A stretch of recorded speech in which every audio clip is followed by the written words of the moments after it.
Thank you to everyone for joining us for today's webinar. I'd like to thank the funders of Cochrane Canada, without whom these webinars, our training, systematic reviews, and capacity building could not happen. Thank you to CIHR for their support. I'd also like to thank PAHO for kindly providing the software for our webinars. And a special thank you to Luis Gabriel Cuervo, who produces videos of our webinars.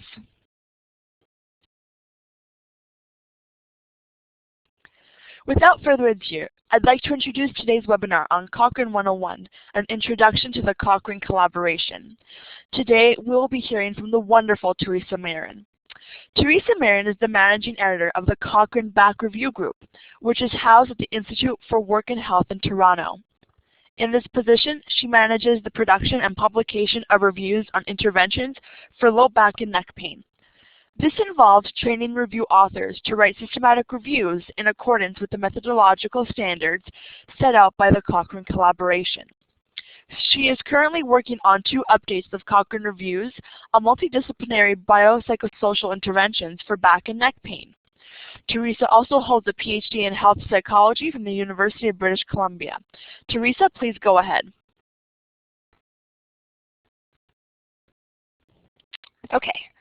Hi everyone, I think we're all set up now. So thanks Adele for your introduction, and thanks to everyone for joining us today. Over the next hour we'll be talking about Cochrane basics.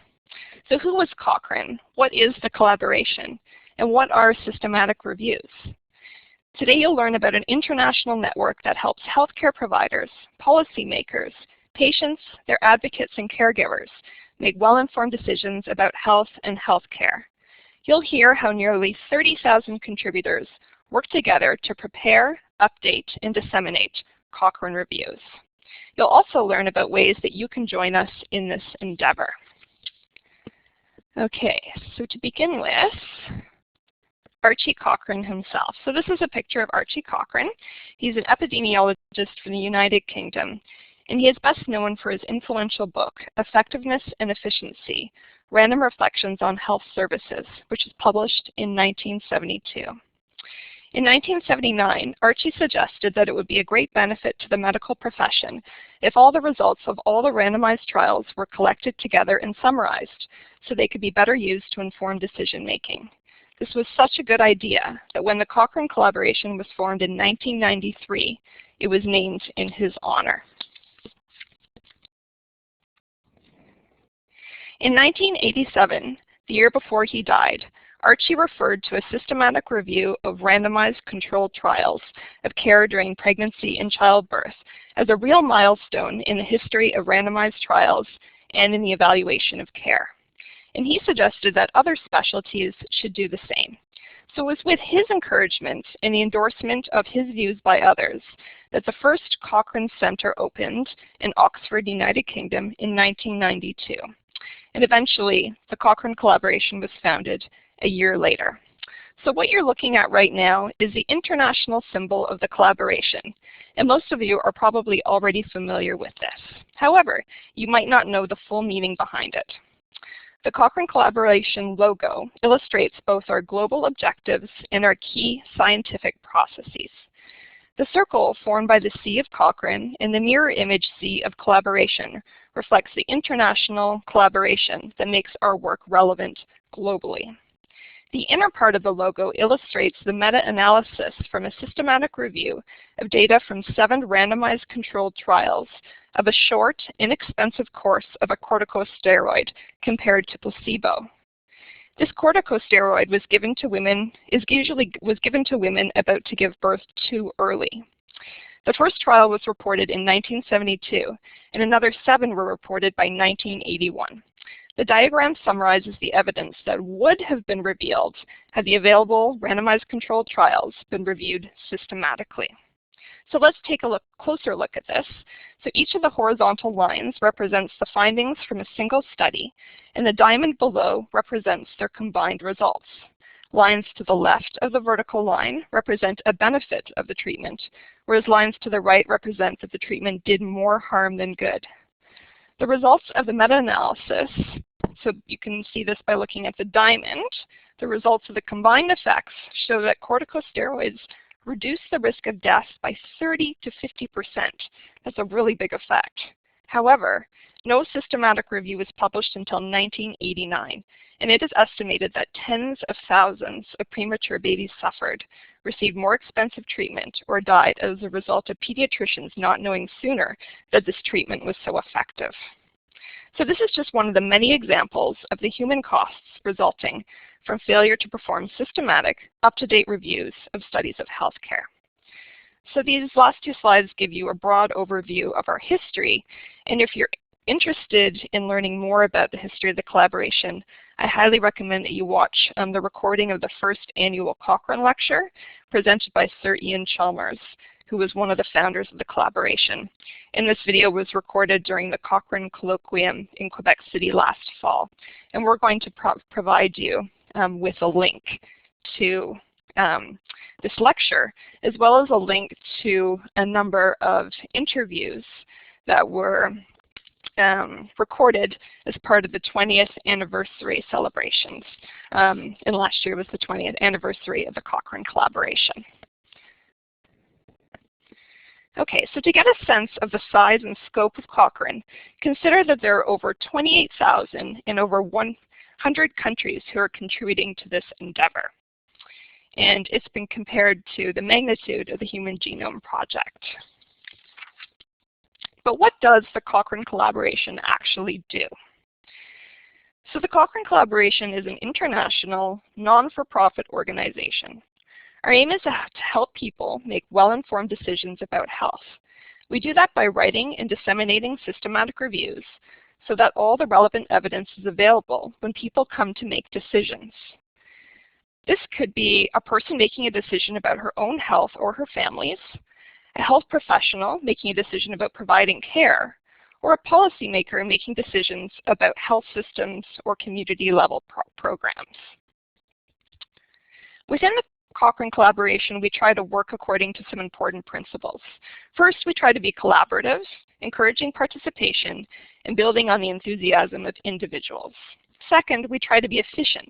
Many of our contributors are volunteers, and we want to be sure that we are making the most of everyone's contribution. And third, we try to provide information that is unbiased, reliable, and up-to-date. And finally, we want our reviews to be relevant internationally and across different contexts of healthcare. And we want our information to be accessible, which is why, for example, we make the Cochrane Library available free of charge in all low-income countries. So systematic reviews are the output of the Cochrane collaboration. So what is a systematic review? This is a generic, rigorous method to answer questions. It provides the big picture synthesis of existing research. So we're going to come back to this in a little bit more detail later in the presentation. Right now, I'd love to get a sense of who you are. So who's joined us for this webinar today? So are you a scientist, a practitioner, a policymaker, a consumer, or something other than that?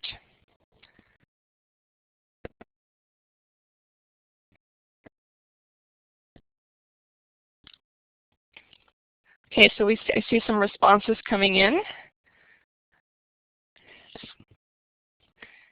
In the results of the polls, we have mainly scientists and researchers, and we have some practitioners, policymakers, and consumers, and some who just don't fall into the category. So we have a range of viewers today, mainly, or people listening in, mainly scientists and researchers. Okay, well, welcome to everyone. So who are we? Well, we're also a range of people with different backgrounds, including scientists, practitioners, policymakers, consumers, administrators, librarians, coordinators, students, and more. There really is a place for all of these roles in Cochrane and so many more. So who are we? Who is the Cochrane collaboration? So worldwide, the Cochrane collaboration has over 25,000 people in 100 countries contributing in some way, whether as authors, editors, or peer referees. And almost all of these people are volunteers. Cochrane activities are generally funded by government grants in the countries where each of us is located. We have a strict policy against commercial funding of our activities, and this is because we're always trying to minimize bias in our reviews. Now, we do generate some funds from subscriptions to the Cochrane Library, and these fund the central executive team and the editorial unit, as well as providing a small amount of funding for special projects, such as software and methods development.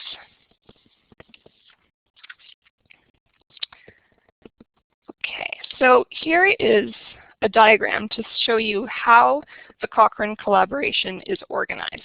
And as you can see, we operate a very decentralized structure. So we have a number of overarching structures led by the steering group, which provides policy and strategic leadership for the organization. The majority of the work of the collaboration is done by Cochrane review groups, with support from the other groups listed. And now I'm going to go through details about each of these different entities. So Cochrane Review Group. So I work within the Cochrane Back Review Group. So this is part of my role within the collaboration. So these review groups focus on particular health topics or systems, and there are 53 worldwide. And each is responsible for supporting and publishing reviews in a different area of health. And they provide the first point of contact for review authors. So if you were interested in writing a review, then your first step would be to contact the relevant Cochrane review group. The review groups work internationally and across disciplines. If you live in Argentina and your review is on diabetes, you will work with the metabolic and endocrine disorders group in Germany. If your review is on arthritis, you will work with the musculoskeletal group, whether you're a general practitioner, a rheumatologist, a podiatrist, or an occupational therapist. So we also have methods groups, and methods groups develop methodology for Cochrane reviews. So they might work on statistical developments, or they might focus on how to identify potential bias in included studies. So it's important to remember that Cochrane methods are always evolving. And a key role of the methods groups is to train review groups and review authors and get them up to speed on the new methods. So training is an important role of the methods groups. So we also have Cochrane fields. Now fields focus on dimensions of health that overlap multiple review groups. So let's look at some examples here. A field might focus on a particular setting, say primary care. The Cochrane primary care field ensures that Cochrane is represented in the global primary care community and that primary care is represented in the Cochrane collaboration. Now a field might also focus on a particular type of consumer, like children. The child health field represents the interests of infants, children, and youth within the Cochrane collaboration, and they engage in knowledge translation to bring Cochrane evidence on this age group to those working in child health. And finally, a field might focus on a particular type of intervention. For example, the Cochrane Complementary and Alternative Medicine field facilitates the production of systematic reviews on acupuncture, massage, chiropractic, herbal medicine, and mind-body therapy. So in general, the role of a field is to ensure that their priorities are reflected in the work of the review groups. So it brings both breadth and additional expertise to the collaboration. So next we have centers. Centers support the Cochrane collaboration in specific regions. So for instance, in Canada, we work with the Canadian Cochrane Centre. And the centers promote awareness of the collaboration and the Cochrane Library within their particular region. They support Cochrane members through training, translation, and other activities. And they help to establish partnerships with other health-related groups in their particular geographical area. Okay, we also have a consumer network. So this is a network of members of the public, as well as patients and their caregivers. The primary goal of the consumer network is to get healthcare consumers involved in the production of systematic reviews. The consumer network does a lot of consumer learning. So they explain evidence-based healthcare to members of the public. The consumer network is also involved in training. And this is mainly training to provide peer review on new titles and protocols. So for instance, in the Cochrane Back Review group, we work with 9 consumer referees, and they provide input on our review questions so that we can ensure that our questions are clinically relevant and meaningful to patients. And they also provide input on the type of outcomes that we look at, because we always want to look at patient-important outcomes. Like in our group, we look at outcomes like pain, function, quality of life, which are all very important outcomes to patients. And our consumer referees also help us to write plain language summaries of our reviews. And this is to help disseminate the findings from our reviews to a larger audience. So I've touched on the principles of the Cochrane collaboration already. So these are the 10 core principles. And I'd say that most of these are really built into our structure and our methods, such as minimizing bias, avoiding duplication, striving for relevance. But what I would say that really sets us apart from other journals is the collaborative relationships that we form with our authors. So if an author is interested in a topic and we want to work with them on a review, we kind of set up a contract and we'll support them through the review writing process. So where are we? We are all over the world. So this is to give you an idea of our international reach. This map shows only Cochrane centers and their branches, not the individual review groups. And you can see that we are working on every continent, and that helps us keep our perspective on what the important questions are, where the evidence might be coming from, and how the evidence might be applied in different contexts. So we hold annual conferences known as colloquia, and I mentioned the colloquium in Quebec City that was this past fall, and this is open to everyone. The colloquia are designed to bring people together in one place to discuss, develop, and promote our work and to shape the organization's future work. We also have regional meetings, and our next one is in Ottawa, the Cochrane Canadian Symposium coming up in April. So if you're interested in attending this, there are lots of great presentations and workshops, and you can follow the link to get more information about signing up. Okay, so at this point, I'd like to stop, take some questions, see where everyone's at, and then we'll continue on. If you have any questions, please type them into the chat box at the bottom of your participant window. Okay, Teresa, we have a question from Joanne. She would like to know, where do we find a list of review groups? Yes, there's a list of review groups on the Cochrane Collaboration website, as well as in the Cochrane Library. And we can send out a link so that that will be easy for her to find.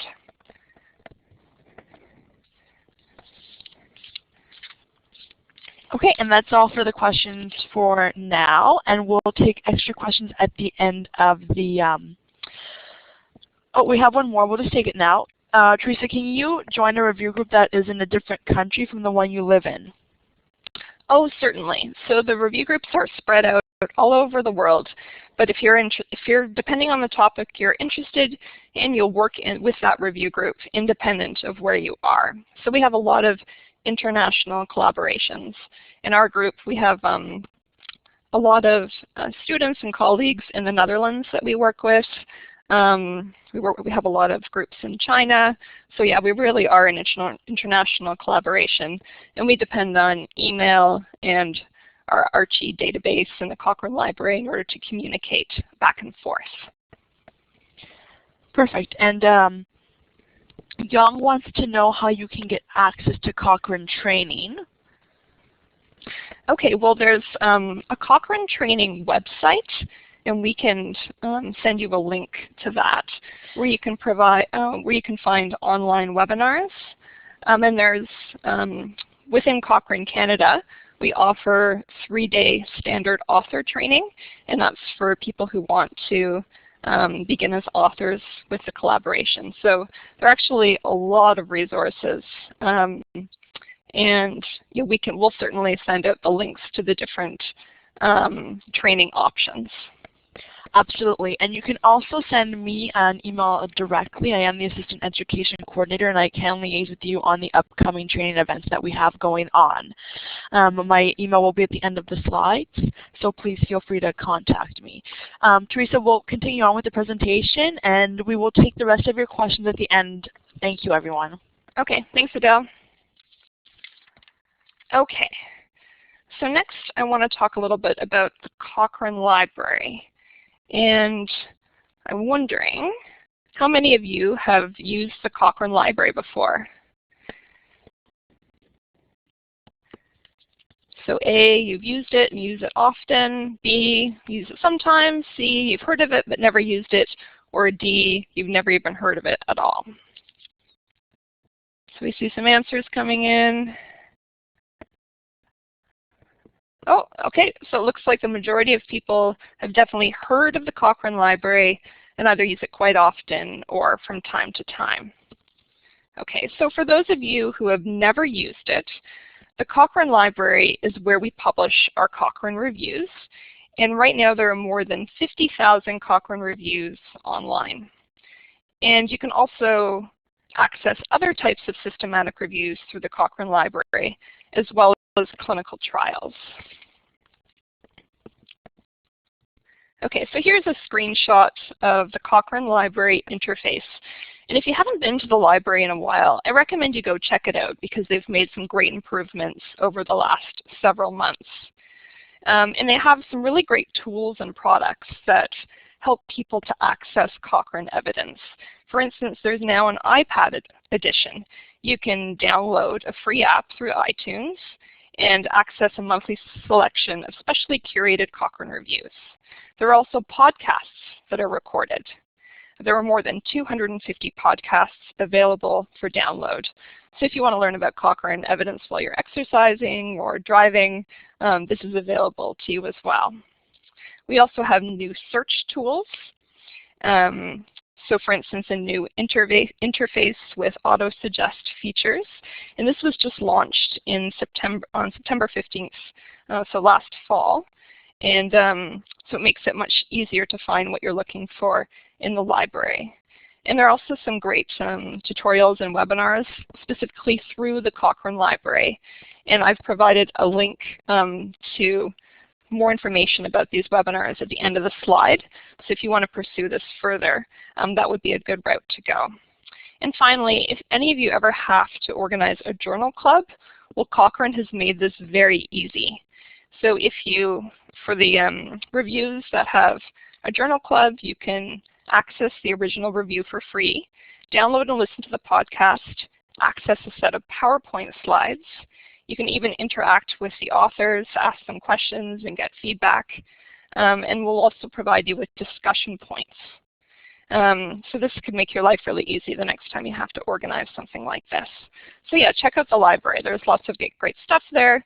And it's really just fun to browse all of the different review topics, see what's going on. And you might be looking and identify maybe a review that needs to be written. And that could be the beginning of your participation in the Cochrane collaboration. Okay, so back to this all-important question, what is a systematic review?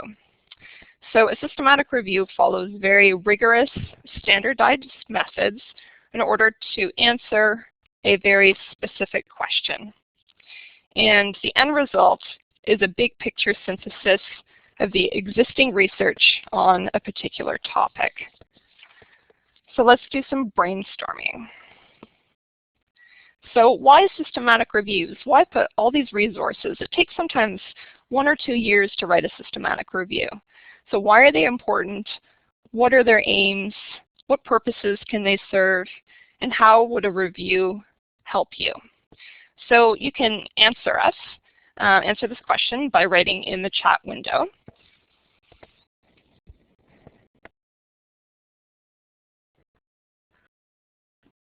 Just waiting for some comments to come in. Any ideas about how a review would help you? to solve practical problems. Evidence, yes. One-shot stop, yeah, it makes it a very efficient way to get an answer, to provide a summary. Yep, these are all great answers. Okay, so I'm going to synthesize data in a critical practice area. Use the best evidence. Okay, excellent. So, yeah, that's why we put all this effort into systematic reviews. So there are three main reasons. First, they are efficient, and someone already said this. They bring together the whole body of research, answering a specific question and saving readers the time and expertise required to locate, appraise, and interpret the results. Second, unlike a single study, a systematic review can help us explore the differences between studies, identifying those factors that influence the effect of an intervention. Okay, so say in our group, in the back group, we look at a lot of exercise interventions for non-specific low back pain. So say we get about 10 included studies, and some of them look at supervised exercise, and some of them look at independent exercising, so just going home and doing the exercises on your own. So because we're looking at all of the reviews together, we can see whether one type of exercise intervention is better than the other. Okay, and the final reason for doing systematic reviews is that they aim to be reliable and present an unbiased, comprehensive picture of the available evidence that can then be used to support decisions in healthcare, in policy, or to identify areas where future research may be needed. So you may have read a traditional narrative review in the past, where it's not really clear why some studies were included and why some were excluded. Perhaps only studies conducted in the last 5 years were included, or only studies published in English. Or you might feel that studies were only selected because they agree with the author's opinion. So in order to avoid all of these biases, systematic reviews are key. So what are the key features of a systematic review? So first, clearly stated objectives. So we need a very clear research question from the outset, as well as predefined eligibility criteria. And this is because once you start your review, you need to be able to make a very objective decision about which studies should be included or excluded from the review. A systematic review needs to have an explicit, reproducible methodology. Everything needs to be very transparent in a systematic review so that another set of researchers could do exactly what you did, just following along in your methods. There needs to be a systematic search of the literature, and that's so that all the relevant studies are captured and included in the review. There should be an assessment of validity of included studies. So you can't just assume that all of the included studies are valid and unbiased. So a critical appraisal is a very key part of a systematic review. And finally, there needs to be some type of systematic synthesis and presentation of findings.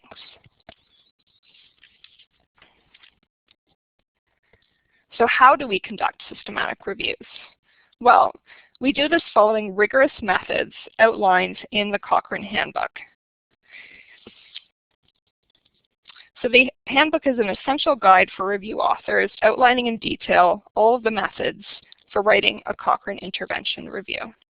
So you can actually get a copy of the Cochrane Handbook through Wiley or through Amazon, but I recommend just using the electronic version, because then you can search for the content that you're interested in, and usually the electronic versions are kept much more up-to-date than the actual paper copies. And I think I mentioned before, the Cochrane methods are always evolving, so it's important to have access to the most up-to-date methods.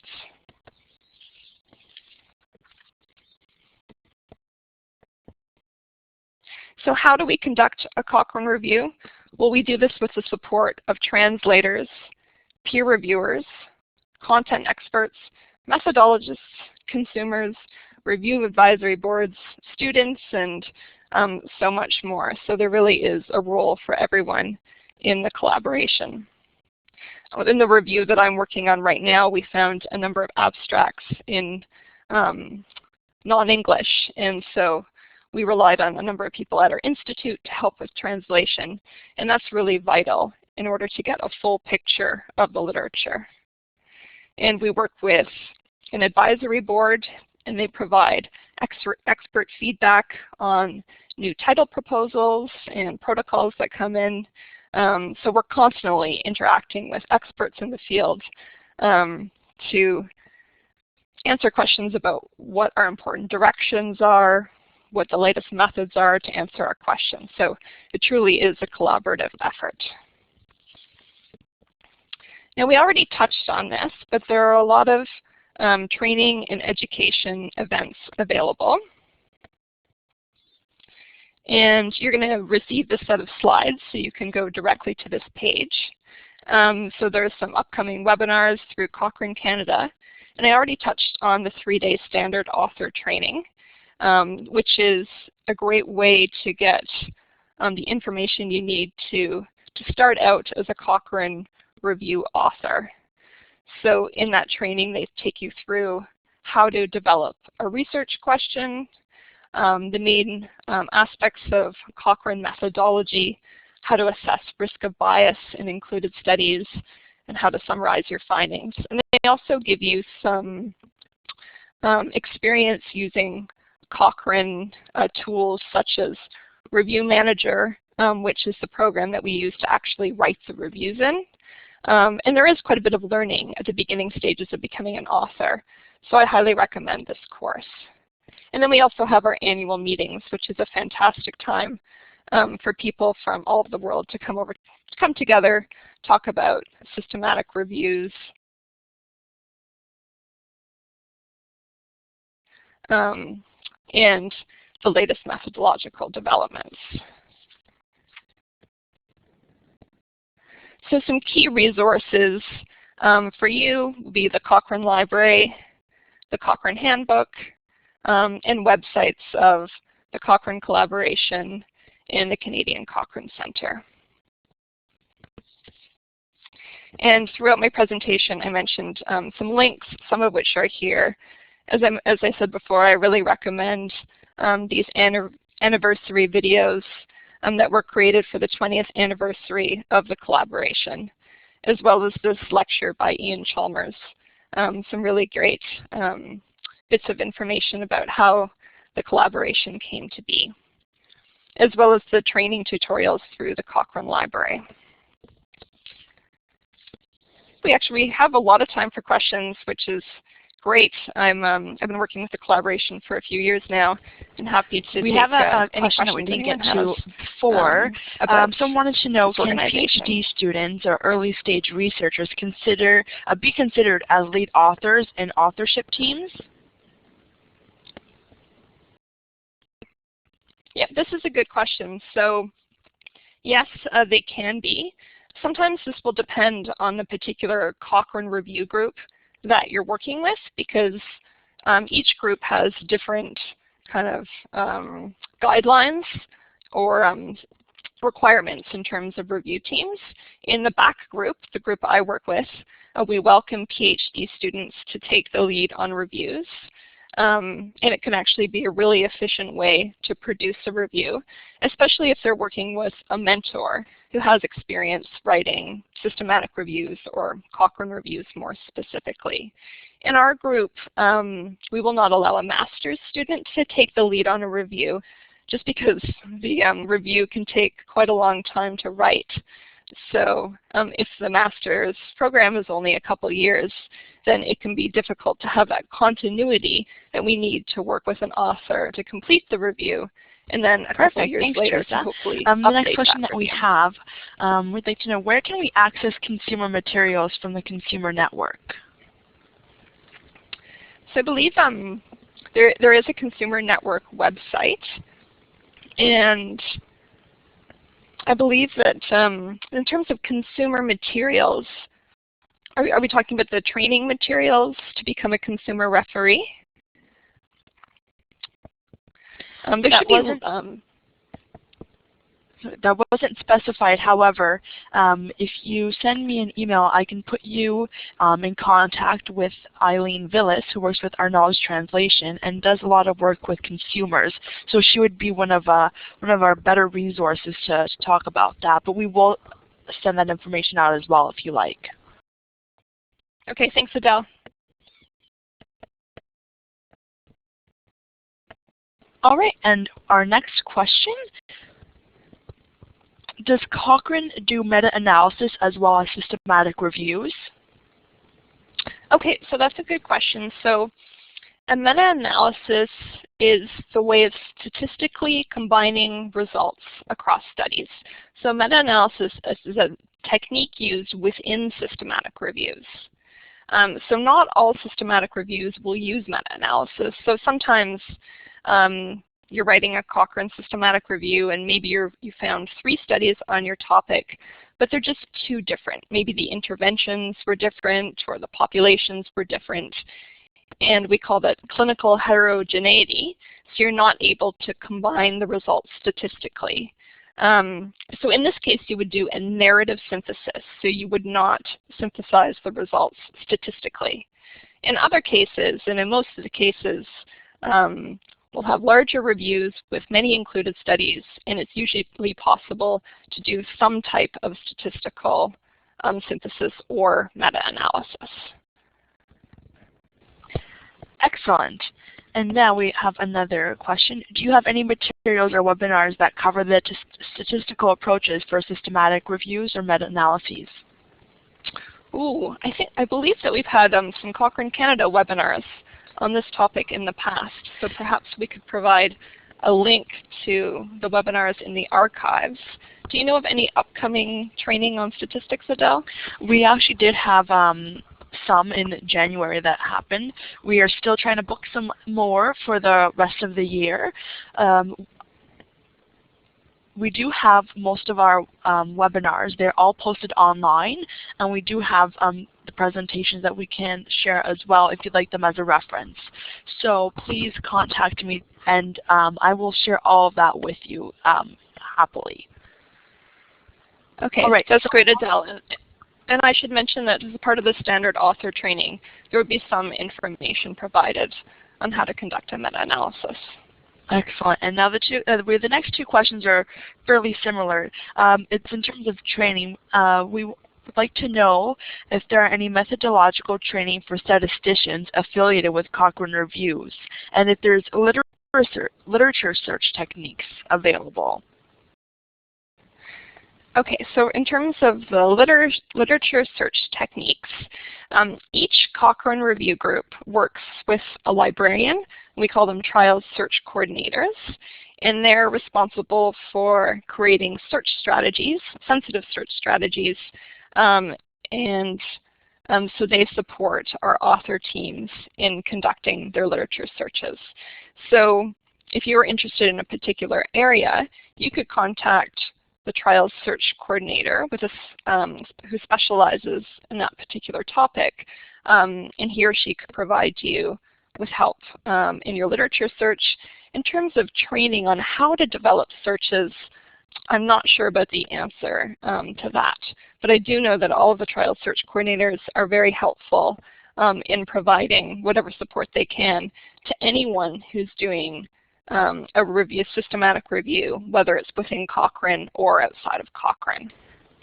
And in terms of training for statisticians, I would say that most of the training provided is at the author level rather than the trainer level, but we could certainly look into that. Are you aware of anything, Adele? Not off the top of my head, but a large component of our standard author trainings, which are available throughout Canada, do provide components on how to do your literature searches, how to formulate your question, and we do look at stats as well, among many other things. So if you are looking to do a systematic review or even an update, participating in one of our standard author trainings may be a great start to get that information coming in. All right, and we'll take a few more questions. Teresa, are Cochrane reviews peer-reviewed prior to publication? Good question. They are peer-reviewed. So what happens in our group is that the review team will submit their review to me, and I'll look over it to make sure that they have all of their methods in place and they're reporting everything according to Cochrane standards. And once I think it's in pretty good shape, I'll send it out for peer review. We have a bunch of editors that we work with who provide peer review comments. So we'll probably get feedback from 3 to 4 referees for each review.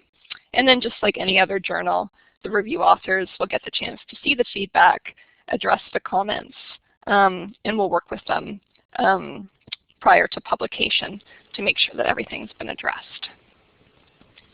Great. Now, is there a way to incorporate case series or studies into Cochrane systematic reviews? This is, there are some Cochrane review groups that do look at case series, I believe. So some of these, some of the policies depend on the particular review group that you're working with. In the back group and in many of the review groups, we focus on randomized controlled trials. Although in our group, we've recently started including some types of non-randomized studies. I believe that in there are some groups that do include case series, but I'm not actually sure. And I'd say that the methods aren't quite as well developed for non-randomized controlled trials as they are for RCTs. But the EPOC group in Ottawa, they may look at case series. So it really depends on the type of review questions that you're asking and whether it's feasible to conduct a randomized controlled trial on that topic. And if it's not feasible, then the review group will start incorporating non-randomized studies, which may include case series. But I can look into that for you. Excellent. We'll keep a note of the questions that are asked, and we can provide supplemental responses for you after the webinar has come to an end. Now we'll finish up with 2 more questions. Are all Cochrane reviews indexed in Medline? Yes, I believe they are. They should be anyway. I'm just guessing because I don't know specifically, but I'm pretty sure that they're indexed in Medline. Perfect. And is there any software for doing systematic reviews that can be used? Yeah, so the Cochrane collaboration has its own software that they developed, and that's free for download, called Review Manager.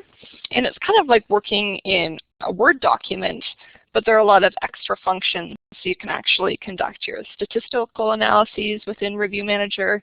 You can import all of your references into Review Manager. So once you get accustomed to using it, it actually works quite well. And one of the ways that working in Review Manager is interesting is that the Review Manager files are all saved on the collaboration server. And when you want to work on your review, you check out your review, make any changes, and then check it back in. And that really helps with collaboration because it means that, say I was working on it, I could check it out, check it back in, and then one of my colleagues, once I'm finished with it, can check out the file and make his or her own changes. So it really helps to work and collaborate together without having a bunch of different drafts floating around. And you can learn more about Review Manager from the Information Management Systems website through the Cochrane collaboration. Excellent. So do all review groups have a research coordinator, or can authors work with their local librarians to develop their search strategy? Yes, so it probably depends on the review group. So in our group, we're really pleased if a review team wants to work with a local librarian on their search strategy. But then what we'll do is we'll ask our trial search coordinator to double check the strategy, see if there's anything additional that could be added. So yeah, always very happy to collaborate, get additional ideas, And it's really great to have those checks in place to make sure that the search strategy is as sensitive and specific as possible. Now, Teresa, what if there are no, let's say, studies or research done on a particular clinical question? Can you move forward? Yeah, so this also depends on the particular review group. So if you have a question that's considered to be clinically relevant and important, and nobody has done any randomized controlled trials on it, it could be published as an empty review. So this is a review without any included studies. And the main purpose of an empty review is to communicate to readers that there really isn't any strong evidence on this particular topic, and hopefully that will get some researchers to address this and to conduct some trials. So some review groups are willing to publish empty reviews and others aren't. So it pretty much depends on the review group that you're working with. In our group, we prefer not to publish empty reviews, but if there aren't any randomized controlled trials on a particular topic, we will work with the authors to see if there are any randomized, non-randomized studies with a control group and potentially synthesize that evidence instead of publishing an empty review. Lovely. And our last question that we've just come to receive, is it possible for Cochrane Review to be finished and published in less than 2-year deadline established by the Cochrane collaboration? Oh, I'd say anything's possible if there are people on the team who are able to commit a lot of time to it. The only barrier is that it can sometimes take a little while to finalize the protocol and publish that before moving on to the full review. But I would say maybe 1.5 years is quite feasible, and especially if the review group considers the topic to be of high priority, they could work with the review team to expedite the peer review processes, the peer review process, and move things along as quickly as possible. Excellent. Thank you for answering those questions, Teresa. And now I'd like to thank everyone for joining us today. We really appreciate your time and participation in the webinar. And I'd like to also extend another thank you to Teresa Marin for speaking. Thanks, Adele. It's great to be here. Thank you.